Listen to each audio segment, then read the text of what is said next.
ఏమంటారు మీరు? లక్ష్మీనాథ్ గారు, మీకు ఛానల్ ఉన్న సభ్యులకు అలాగే ఏఎన్ఎన్ టీవీ ప్రేక్షకులందరికీ వెరీ గుడ్ ఆఫ్టర్నూన్ అండి. సార్, ఇప్పుడు రాష్ట్ర వ్యాప్తంగా కూటమి యొక్క పరిస్థితి ఎలా ఉందో అందరికీ తెలుసు.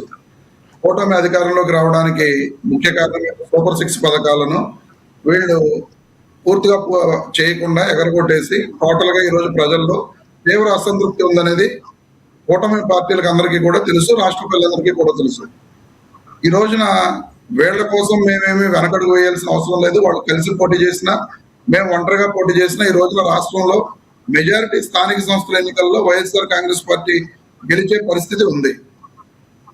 కానీ వీళ్ళు ఏమనుకుంటున్నారంటే, మేము కలిసి ఉంటే, కూటమిగా ఉంటే ఖచ్చితంగా మేమే గెలుస్తాం, సో ఏదో ఒక రకంగా సర్దుబాటు చేసుకోవాలనే ఉద్దేశంలో టీడీపీ జనసేన పార్టీలు ఉన్నాయనేది మనకందరం కూడా చూస్తున్న విషయం. ఎందుకంటే నారా లోకేష్ గారు వాళ్ళ కార్యకర్తల సమావేశంలో జనసేన పార్టీకి 15%, బీజేపీ పార్టీకి 5% ఇస్తామని చెప్పిన తర్వాత ఆ వార్త ఆంధ్రజ్యోతి పత్రికలో ప్రముఖంగా ప్రచురించిన తర్వాత జనసేన పార్టీకి చెందిన నెంబర్ 2 స్థానంలో ఉన్న ఆదండ్ల మనోహర్ గారు, మేము 2024 ఎన్నికల్లో చాలా తగ్గాం, ఈ రాష్ట్ర భవిష్యత్తు కోసం మేము తగ్గడం జరిగింది, కానీ రేపు స్థానిక సంస్థల ఎన్నికల్లో అటువంటి పరిస్థితి ఉండదు, మేము మా కార్యకర్తల యొక్క కోరిక మేరకు వాళ్ళు కోరుకున్న సీట్లలో మేము పోటీ చేయాలి అని చెప్పి ఆయన డైరెక్ట్ గా మాట్లాడటం జరిగింది. దాన్ని బట్టి మనందరం కూడా అర్థం చేసుకోవాల్సింది ఏంటంటే, టీడీపీ జనసేన కోరుకున్న స్థానాలు ఇచ్చే పరిస్థితిలో లేదు అనేది ముందుగానే నారా లోకేష్ గారు ముందర కాళ్లకు పందాలు వేయడానికి ప్రయత్నం చేశారు. కానీ మేము అలా ఒప్పుకోమని చెప్పి జనసేన వాళ్ళు కూడా చెప్పడం జరిగింది. వాళ్ళు సర్దుకుపోతారా లేకపోతే ఏం జరుగుతుంది అనేది రేపు రాజకీయ తెరపై చూడాల్సింది. ఎందుకంటే ఒంటరిగా పోటీ చేస్తే టీడీపీ ఎక్కడా గెలవదు, జనసేన ఎక్కడా గెలవదు. 40% ఓటింగ్ అనేది వైఎస్ఆర్ కాంగ్రెస్ పార్టీకి ఉంది, జనసేనకు ఉన్నది కేవలం 6% ఓటింగ్ మాత్రమే. అలాగే టీడీపీకి ఉన్నది ఆ 39-40% ఓటింగ్ మాత్రమే. సో మెజారిటీ పంచాయతీల్లో కానీ స్థానిక సంస్థల ఎన్నికల్లో కానీ వైఎస్ఆర్ కాంగ్రెస్ పార్టీ మెజారిటీ స్థానాల్లో గెలిచే అవకాశాలు ఉన్నాయి. కాబట్టి ఖచ్చితంగా వాళ్ళిద్దరూ విడిగా పోటీ చేయడానికి అంగీకరించరు, వాళ్ళిద్దరూ కలిపే వెళ్తారు, ఏదో ఒక రకంగా సర్దుబాటు చేసుకోవడానికి ప్రయత్నం చేస్తారు. ఎందుకంటే ఈ రోజున 21 సీట్లు ఎమ్మెల్యే సీట్లు ఇచ్చినప్పుడు రాష్ట్ర అభివృద్ధిని వంకబెట్టి ఆ రోజున పోటీ చేయడం జరిగింది. రేపు పొద్దున మరో వంకతోటి పవన్ కళ్యాణ్ గారు 15% సీట్లకైనా సరే ఒప్పుకొని వాళ్ళిద్దరూ కలిపి పోటీ చేస్తారనేది నా నిశ్చిత అంటే కాదు. 15% ఓటింగ్ తోనే వెళ్తారని అనుకుంటున్నారు, కానీ పవన్ కళ్యాణ్ గారు గతంలో ప్రామిస్ చేసినట్టుగా ఆయన అడిగిన విధంగా టీడీపీ ఇస్తుందని మీరు భావించట్లేదా? ఖచ్చితంగా భావించట్లేదు. ఎందుకంటే గతంలో పవన్ కళ్యాణ్ గారు నామినేటెడ్ పోస్టుల్లో 30% జనసేన పార్టీ కార్యకర్తలకు ఇవ్వాలి అని చెప్పి ఆయన ఉప ముఖ్యమంత్రి అయిన వెంటనే మనం 30% నామినేటెడ్ పోస్టులలో తీసుకుంటున్నాం, మీ అందరికీ కూడా న్యాయం చేస్తామని చెప్పి చెప్పడం జరిగింది. నాకు తెలిసినంత వరకు రాష్ట్ర వ్యాప్తంగా ఉన్న ఇప్పటి వరకు ఇచ్చిన నామినేటెడ్ పోస్టులలో వాళ్ళకి 10-15% మించి రాలేదు అనేది నా దగ్గర ఉన్న డేటా ప్రకారం నేను గ్యారంటీగా చెప్పగలను. సో ఆ రోజే మాట్లాడిన పవన్ కళ్యాణ్ గారు ఈ రోజున వాళ్ళ కార్యకర్తలకు న్యాయం చేస్తారంటే నేను ఖచ్చితంగా నమ్మను. ఖచ్చితంగా ఆయన 15%కైనా ఒప్పుకొని పోటీ చేస్తారనేది నా నిశ్చిత అభిప్రాయం అని చెప్పి నేను మీకు తెలియజేస్తున్నాను లక్ష్మీనాథ్ గారు. ఇక జగన్మోహన్ రెడ్డి గారి విషయానికి, మా పార్టీ విషయానికి వస్తే, జగన్మోహన్ రెడ్డి గారు గతంలో ఏకగ్రీవాల వాళ్ళని చెప్పి కోరుకున్నారు, ఇప్పుడు కోరుకోవడం లేదు, ఎన్నికలు జరగాలంటున్నారని చెప్పి మీరు మాట్లాడడం జరిగింది. గతంలో అధికారంలో ఉన్నప్పుడు కూడా జగన్మోహన్ రెడ్డి గారు ఏకగ్రీవాలైన పంచాయతీలకు ఈ విధంగా నజరానాలు ఇవ్వడం జరుగుతుంది.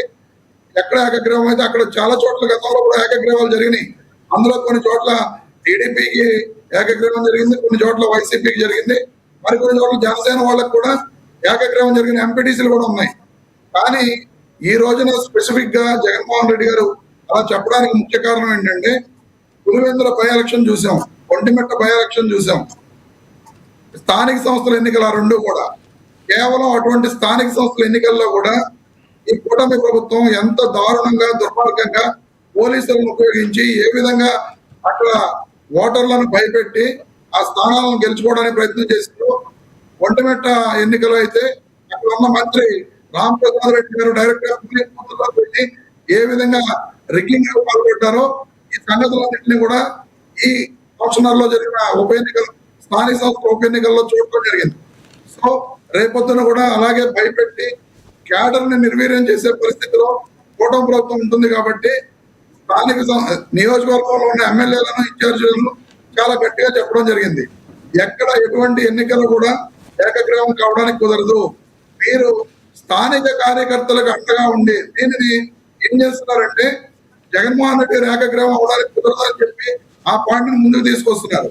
కానీ జగన్మోహన్ రెడ్డి గారు కార్యకర్తలకు అండగా ఉండి మీరు కార్యకర్తల వెంట ఆర్థికంగా స్ట్రాంగ్ గా నిలబడి వాళ్ళకి నైతిక బలాన్ని ఇచ్చి ఎన్నికల్లో పోటీ చేసే విధంగా మీరు వాళ్ళకి అండగా ఉండండి అని చెప్పి చెప్పడం జరిగింది. ఎందుకంటే ఈ రోజున స్థానిక సంస్థల ఎన్నికల్లో కార్యకర్తలు ముందుకు వచ్చి పార్టీకి పనిచేసి అనేక చోట్ల పార్టీ విజయం సాధిస్తే రేపొద్దున భవిష్యత్తులో జరిగే అసెంబ్లీ ఎన్నికల్లో కానీ ఏ ఎన్నికల్లో అయినా సరే పార్టీ విజయం అలవోకగా సాధిస్తుంది అనేది జగన్మోహన్ రెడ్డి గారి ఉద్దేశం.